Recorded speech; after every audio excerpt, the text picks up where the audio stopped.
И до ден днешен се говорим на вражи, когато се видим и се шегуваме, защото този човек никога по никакъв повод, освен в един много кратък диапазон от време, когато той също пострада много тежко, знаете неговия случай. И оттам, по силата на тези митологии и простоти, че ние по някакъв начин сме в какъвто и да било сблъсък. После ще обясня защо такъв не може да има и никога не е имало възможност за такъв. Първо ние се познаваме, преди той да стане това, което вие го познавате, ние се познаваме давно.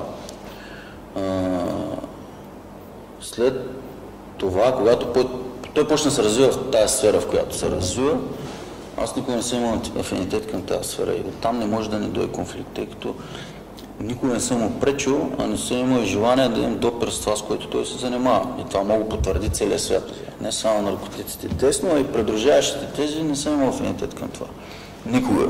И между другото, те, които твърдат толкова дълго време, че едва ли не аз с него имам някакво противоборство за наркотеритория, което е най-вече смешното, освен че е гнусно, е много смешно, за да управляваш наркотеритории, за да ги делиш и да водиш войни с някой, нужно е да имаш, ако ти самия не си, аз не съм дилър, никога не съм бил дилър.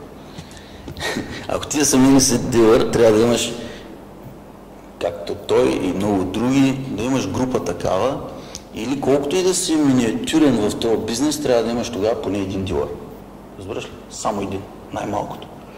Аз призовавам всички сериозни уважаващи себе си органи, както и всички наричащи себе си разследващи журналисти, всички многознайковци, които всичко знаят за мен и така нататък, да посочат само един дилър, който в една секунда в живота си е имал една сменена приказка в тези теми с мене. Това е невъзможно и никога не е било възможно, тъй като не се отразява в моите икономически желания. Етикета, който поемаш с тази дейност, той не се изплаща. Той те лишава от възможността за развитие, той те лишава включително и в бъдещето от икономическо развитие. В историята няма израснал наркотрафикант, включително Ескобар, който продаваше на света, видяхме всички как свърши. Защо тогава, ако най-великия не е можел да се облажи от това, което прави, тук да държиш една улица, един квартал, цялото Черноморие или цялата държава, целите Балкани, пак няма смисъл. Поради простата причина, че не се изплаща етикета. А то един и същ дали си номер едно в целия свят, или си най-долната оттрепка, който държи ония ъгъл. Разбираш ли? Те са едни и същи между Ескобар и последния гнусен дилър е там в ъгъла. Няма разлика. Етикета е един и същ. Който гарантира, че липсата на развитие ще присъства постоянно и прекъснато в този живот. Следващия, може би също.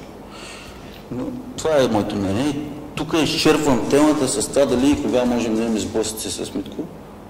Такива не може да има, няма такъв повод. Аз работя едно, той работи друго.